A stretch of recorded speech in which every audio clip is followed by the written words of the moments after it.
Bonjour à toutes et à tous, nous sommes le jeudi 19 mai à Toulouse et il fait 34 degrés à 13 heures puisque c'est l'heure la plus chaude de la journée. Alors derrière moi vous le voyez, un palmier, ici un cactus et un autre palmier. Eh bien oui, les températures se réchauffent et ces arbres se régalent. Regardez celui-ci, il est parti avec juste un petit tronc et de feuilles et aujourd'hui c'est un superbe palmier qui dans quelques années sera d'ailleurs immense, quitte à ce qu'il faille le couper. Alors pourquoi cette végétation prolifère? Ce n'est pas nouveau, des palmiers dans le sud-ouest, mais malgré tout ils poussent beaucoup plus vite et ils se plaisent davantage. Pourquoi? Eh bien parce que le climat se réchauffe et qu'en début de printemps, ou plutôt en fin d'hiver, là où nous avions un peu de neige, nous avons désormais des pluies abondantes. Donc casquette obligatoire, on s'abreuve, bref, le classique pour lutter contre les températures élevées. Alors, je ne vais pas vous cacher, à tous on y est habitué, on attend chaque année notre 35 degrés. Mais voilà, à l'époque de nos parents et de nos grands-parents, ce 35 degrés, eh bien, il arrivait, allez, dans la deuxième quinzaine de juillet ou les premiers jours d'août, suivi et conclu par l'orage terrible de la mi-août. Aujourd'hui, le 35 degrés, il va peut-être être atteint dès ce 19 mai ou le 20 demain, bref, à une saison où normalement les températures ne doivent pas franchir la barre des 30. Cela fait malheureusement depuis le début de la décennie qu'on a constaté sur les 11 dernières années 9 fois 30 degrés au mois de mai à Toulouse. Lors de la décennie précédente, c'était seulement 4 fois. Lors des années 90, seulement 3 fois. Bref, on est dans l'ère du réchauffement. Il suffit de regarder son thermomètre et les jardins de la ville pour le comprendre. Alors ce réchauffement, il suscite beaucoup de débats. Évidemment, on ne va pas parler de tous les débats possibles et inimaginables, ni rester sur le simple changement de végétation. Le débat qui paraît le plus sensible aujourd'hui, c'est celui sur l'énergie. Pourquoi? Eh bien parce que l'énergie que l'on utilise au quotidien, c'est le principal facteur d'émission de CO2. Les hydrocarbures d'un côté et éventuellement les gaz liés au chauffage, aux cheminées notamment, ainsi que, et oui, on l'a oublié, mais le bois, on ne l'aurait pas cru, c'est un polluant, c'est un émetteur important de CO2. Donc le débat qui est ouvert ici, eh bien, c'est celui de l'électricité.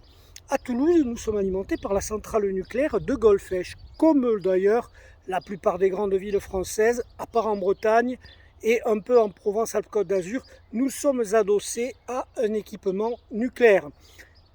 Quand il est arrêté, il y a suffisamment dans la région des centrales hydroélectriques, des barrages pour prendre le relais.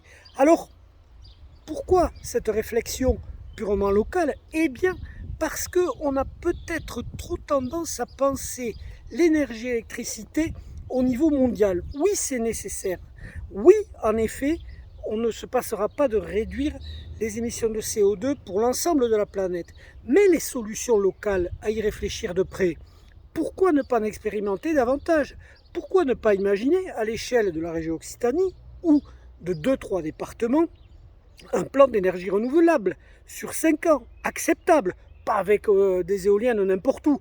On le sait, ça abîme les paysages, ça gêne les oiseaux, et en mer, ça peut dévier les courants. En plus, nos côtes méditerranéennes ne sont pas vraiment adaptées, et ici dans le sud-ouest, côté Atlantique, les vagues sont bien trop puissantes. Ce n'est pas une région où l'on mettra des éoliennes en mer. Donc, pensons globalement et pensons localement en même temps l'énergie. Pourquoi? Eh bien parce que si toutes les régions arrivent à baisser leur enquête carbone et à être autonomes en énergie, au global, on aura réussi une transition qui peut passer par un mix avec un peu de nucléaire, c'est-à-dire ici on a Golfech, est-il besoin de construire une autre centrale? Ce n'est pas sûr, mais on sait que Golfech en a encore pour entre 14 et 19 ans de vie. Donc d'ici là, peut-on prévoir une montée en pression ou en température, si l'on peut dire, des énergies renouvelables pour compenser et baisser nos émissions de CO2. Alors bien évidemment, on aura beau faire les efforts dans toutes les régions françaises, même dans toutes les régions européennes, s'il n'y a pas l'effort planétaire, eh bien nous aurons toujours des 35 degrés au mois de mai à Toulouse, voire au mois d'avril, puisque c'est arrivé une fois également l'année dernière de dépasser 30 degrés dès le mois d'avril. Et malheureusement, nos jardins seront remplis de palmiers et de moins en moins de cyprès, comme celui que l'on peut voir derrière, puisque au bout d'un moment, leurs racines s'effritent avec la chaleur. Voilà donc ce changement climatique. Le message du jour, c'est on peut le penser, on doit le penser au niveau international. Ça ne sert à rien d'agir chacun de son côté. Si le Brésil, si le continent africain, si les États-Unis ne font pas l'effort, eh bien on aura beau faire le maximum, ça ne fonctionnera pas. Mais on peut aussi le penser au niveau global. Alors oui, je regrette qu'il y ait un super ministre de l'écologie, un premier ministre chargé de la coordination. Non, c'est une compétence qu'on pourrait en France largement déléguer aux régions, comme d'ailleurs la santé, comme d'ailleurs l'éducation. Et regardons une fois de plus ce qui se fait ailleurs.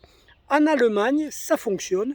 Les régions ont pris le relais sur l'énergie renouvelable et du coup les projets sont beaucoup plus acceptés que s'ils n'étaient mis en place au niveau national. Alors c'est vrai, l'Allemagne c'est peut-être pas le bon exemple parce qu'ils utilisent des centrales à charbon faute d'avoir gardé le nucléaire pour faire la transition. Alors attention, je ne tiens pas un discours pro-nucléaire, mais on sait que cette énergie est celle qui économise le plus de CO2 et surtout qui permettra de faire une transition vers une énergie plus propre.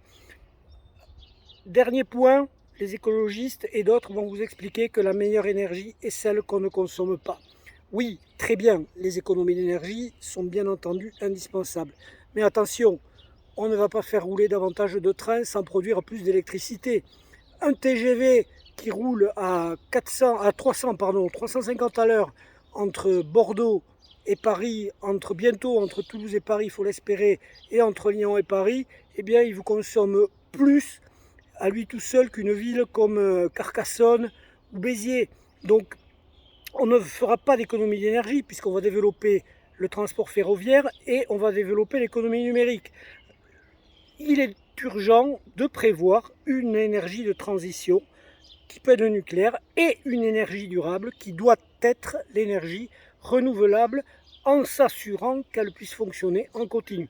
Donc le chantier est devant nous, planification, de mon point de vue, la donner aux régions et négociation internationale, ça c'est le rôle de l'État.